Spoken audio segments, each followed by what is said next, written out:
All right, welcome to our first World History screencast. While we miss you and we wish that we could do this in person, thanks for bearing with us and doing your best. Today we're going to be introducing our unit on borders. Borders are a global phenomenon all over the world that shape the way we interact, our understandings of the countries in which we live, and ultimately how we understand ourselves and other people. So, quick note. Just a heads up, there's going to be a few periodic checks for understanding throughout the course of this screencast, where you'll pause the video and respond to some questions. You're going to type your responses in the Google Doc linked in the slides. You can also find this in your weekly email, and then you're going to upload that document to Canvas for completion credit. Any questions? No? Okay. All right, so day one, borders, brought to you by yours truly.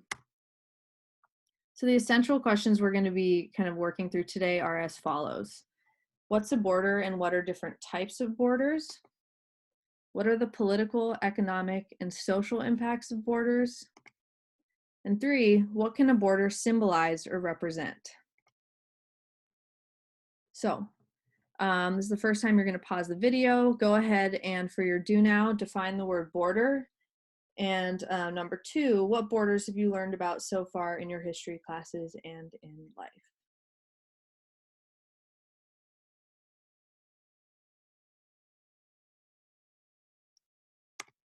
All right, great job on that do now. So objective number 1 is that you're going to be able to define what a border is and explain the different types of borders.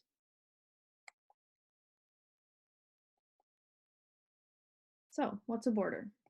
Well, by definition, a border is a line dividing two geographic areas. We're going to talk about two types. The first type is physical. So a physical border is a physical wall or line that separates different geographic areas. So one example of this could be the limit, city limit or border between San Mateo and Foster City. A political border is a political boundary line that actually outlines an area under the control of a governing body, under the control of a government. So one example of this would be the border between the countries of Greece and Turkey. Another important thing to note about borders is that they can shift and change over time due to conflict and political negotiations. So as we studied earlier this year, many countries, including Germany and Poland, had their borders redrawn after negotiations, in that case between the Allied powers. But basically, borders can shift.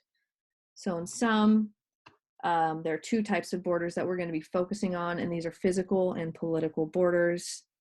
And these borders are subject to change. Okay. So physical borders or physical structures, as I said, that serve as the boundary between two regions. These are, or two or more regions actually. These are typically a wall, a line, or other concrete barriers, and they can divide groups who share a common religion, culture, or language. So one example of a physical border is the Great Wall of China, which was created or built to separate and keep warring nomadic tribes from fighting. And those tribes each had their own common religion and cultural and linguistic practices. All right, so the second type of borders that we're going to be talking about are political borders. So these are man-made boundaries that divide territory controlled by a governing body, but they're not necessarily physical. Most of the time they are. So again, these mark countries and cities, etc. And they sometimes include border protection. So most countries have some sort of military or law enforcement presence along their physical borders. And this is usually for the purpose of monitoring who is entering the country. Entry is also based on the country's rules and regulations around immigration. So sometimes borders also serve to actually keep people in. Most governments with these closed borders are not democratic. So some examples of these would be North Korea, and nations such as like Myanmar and Cuba also rarely allow their residents to cross their borders. And as you might have guessed from that picture, Myanmar has a closed border. All right, quick little check for understanding. In your learning log, what are the two types of borders? Name and define each.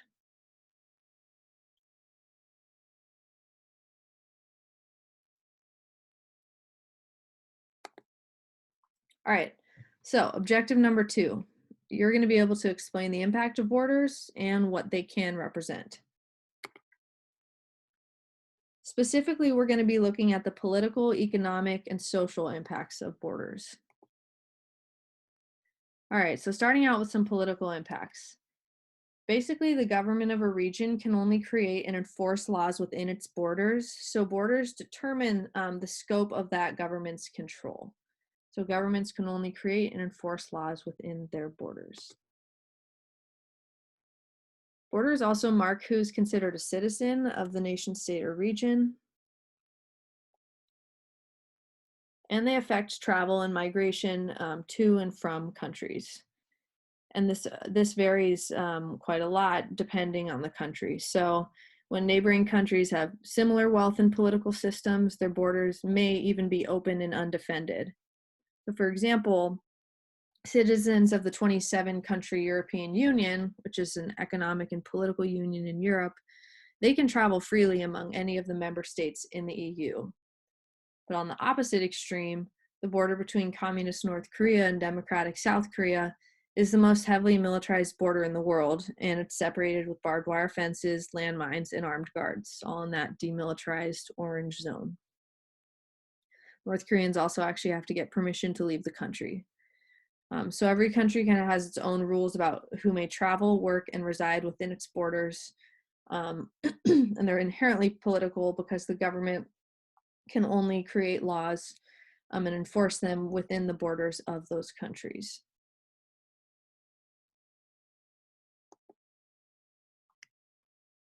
Borders also have economic impacts that then shape relationships between countries. So there are different kind of standards for travel and work across countries. And borders enclose particular resources that then drive trade. So if one country has a natural resource, that's going to drive or incentivize other countries to want to trade with them to obtain that resource. So one example of how borders have this huge economic impact is again with the EU. So the EU is actually, it's a union of all these different European countries, and they are economically interdependent and trade with each other. And the economic union, in part, was a huge result of the fact that these countries do share borders. So as you can see on the map, these countries share many, many borders, though the UK should no longer be on that map after Brexit. All right. So go ahead and in your learning log, predict how could borders impact the lives of people who live on either side. So in this case, we're looking at the social impacts of borders.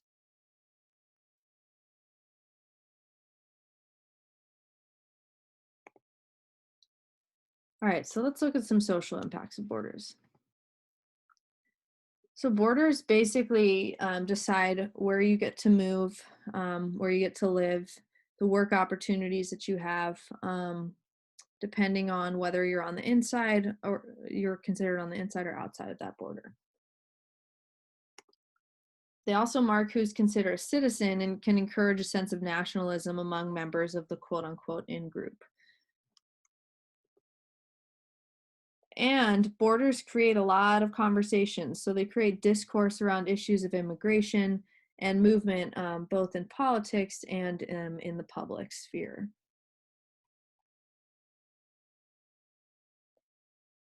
So one example of how borders have a social impact on how people understand themselves and on big conversations is the Migration is Beautiful campaign. This is a campaign for immigration reform, and it was started in 2012 by Mexican-American artist Fabiana Rodriguez. And I'm going to show you a quote about how she described the symbolism of her artwork. Take a minute to read the following quote, and then think about what borders symbolize according to Rodriguez.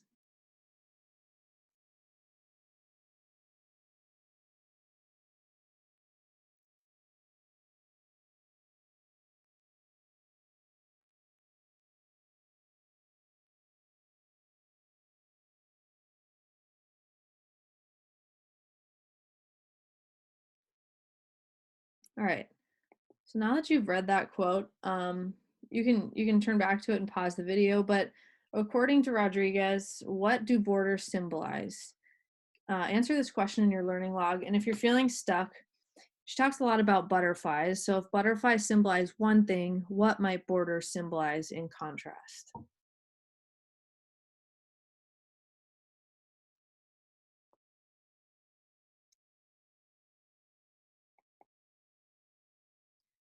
All right. Again, great job. So what can a border symbolize or represent?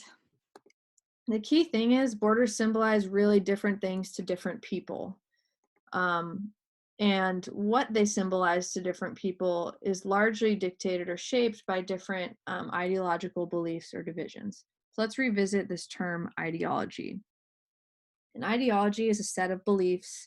These can be political beliefs, religious beliefs, or cultural beliefs on which people, parties, or countries base their actions. So again, an ideology is a set of beliefs that guide action. If you look over to the right, this graphic shows a screw in the person's head as a symbol of what an ideology can do, because such beliefs can be so deeply ingrained and guide behavior so much, it's like they're wedged in our heads. So borders can serve as physical representations of these larger issues and divisions at play that are guided by people's beliefs. So they can symbolize religious, political, and cultural divisions.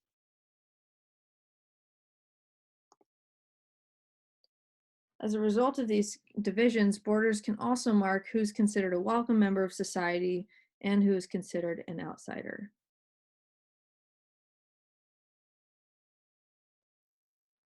So tomorrow we're going to look at some specific examples of different borders and understand how the physical presence of such borders have deep social and cultural impacts.